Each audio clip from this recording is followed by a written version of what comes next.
नमस्कार दोस्तों, मैं हूं राजीव और आप देख रहे हैं माई एज क्लासेस। दोस्तों, चलिए शुरू करते हैं आज का टॉपिक। दोस्तों, आज हम एनएसए के बारे में जानेंगे।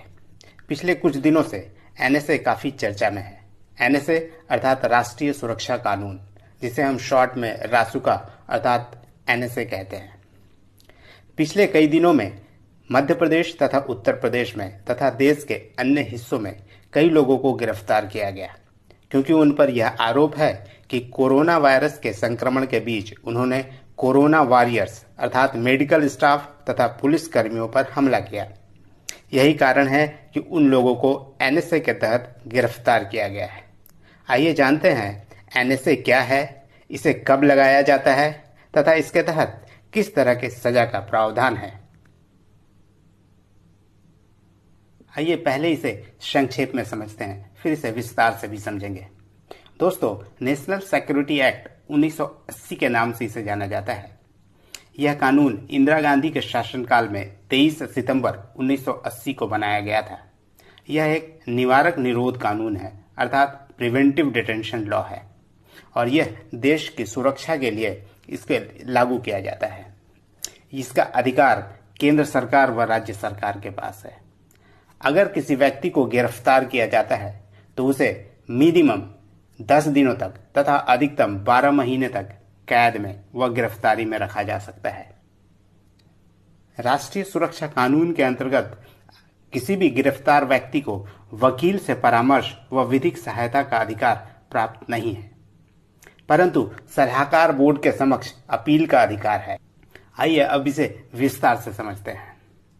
दोस्तों, नेशनल सिक्योरिटी एक्ट देश की सुरक्षा के लिए सरकार को अधिक शक्ति देने हेतु एक कानून है।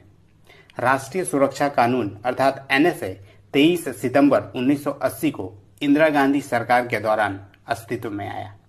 यह कानून सरकार को किसी भी संदिग्ध व्यक्ति अथवा नागरिक को हिरासत में लेने का अधिकार प्रदान करता है। इस कानून के अंतर्गत किसी भी व्यक्ति को क्यों हिरासत में लिया जाता है, आइए इसे भी जान लेते हैं। अगर सरकार को यह प्रतीत होता है कि कोई व्यक्ति नागरिक उन्हें देश की सुरक्षा सुनिश्चित करने वाले कार्यों को करने से रोक रहा है या कानून व्यवस्था को व्यवस्थित रूप से चलाने में उसके सामने बाधा खड़ी कर रहा है, तो सरकार उस व्यक्ति को हिरासत में लेने का आदेश दे सकती है। यह अधिकार जिलाधिकारी, पुलिस आयुक्त या राज्य सरकार अपने सीमित दायरे में भी कर सकती है। आइए अब देखते हैं क्या है इसका प्रोविजन अर्थात क्या है एनएसए का प्रावधान।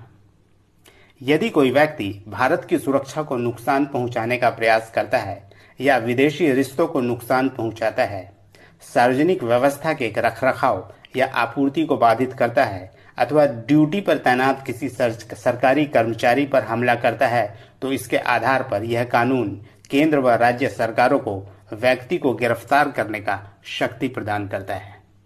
इसके अतिरिक्त एनएसए के अंतर्गत अधिकारी संदिग्ध किसी व्यक्ति को बिना कारण बताए 5 दिनों तक, जबकि विशेष परिस्थितियों में 10 दिनों तक कैद में रख सकता है। इसके बाद उसे राज्य सरकार की अनुमति प्राप्त करना आवश्यक है। राष्ट्रीय सुरक्षा कानून के अंतर्गत किसी भी व्यक्ति को बिना किसी आरोप के 12 महीनों तक जेल में रखा जा सकता है, परंतु सरकार को मामले से संबंधित नया सबूत मिलने पर इस समय सीमा को बढ़ाया भी जा सकता है। आइए अब देखते हैं क्या है इसके और प्रोविजन। एनएसए के तहत गिरफ्तार व्यक्ति सरकार द्वारा गठित किसी सलाहकार बोर्ड के समक्ष अपील कर सकता है, लेकिन उस मुकदमे के दौरान वकील की सहायता प्राप्त करने का अधिकार नहीं है। आइए अब देखते हैं कि इसकी आलोचना क्यों की जाती है। दोस्तों, इसकी तुलना अंग्रेजों के रॉलेट एक्ट 1919 से भी की जाती है, क्योंकि इस कानून के तहत संदिग्ध व्यक्ति को बिना कारण बताए गिरफ्तार किया जा सकता है और उसे कुछ समय तक अपना वकील रखने की भी अनुमति नहीं होती। इसके अलावा राष्ट्रीय अपराध रिकॉर्ड ब्यूरो अर्थात एनसीआरबी एनएसए के तहत मामलों को अपने डेटा में शामिल नहीं करती, क्योंकि आमतौर पर इस कानून के तहत बहुत कम संख्या में या कहें कि नहीं के बराबर एफआईआर दर्ज की जाती है। यही कारण है कि एनएसए के तहत गिरफ्तार किए गए लोगों की संख्या में के बारे में सटीक जानकारी नहीं मिलता। इसके अलावा हमेशा एनएसए की राजनीतिक दुरुपयोग की चर्चा आम बात है। धन्यवाद दोस्तों, आशा करता हूं आपको यह वीडियो पसंद आया होगा। अगर आपको यह वीडियो पसंद आया तो आप इसे लाइक करें और साथ ही अधिक से अधिक शेयर करें। इसके अलावा सब्सक्राइब करना ना भूलें, साथ ही बेल आइकन को अवश्य प्रेस करें ताकि मेरी हर नई वीडियो का नोटिफिकेशन आपको तुरंत प्राप्त हो सके। धन्यवाद दोस्तों। तो फिर मिलते हैं अगले वीडियो में किसी नए समसामयिक विषय के साथ।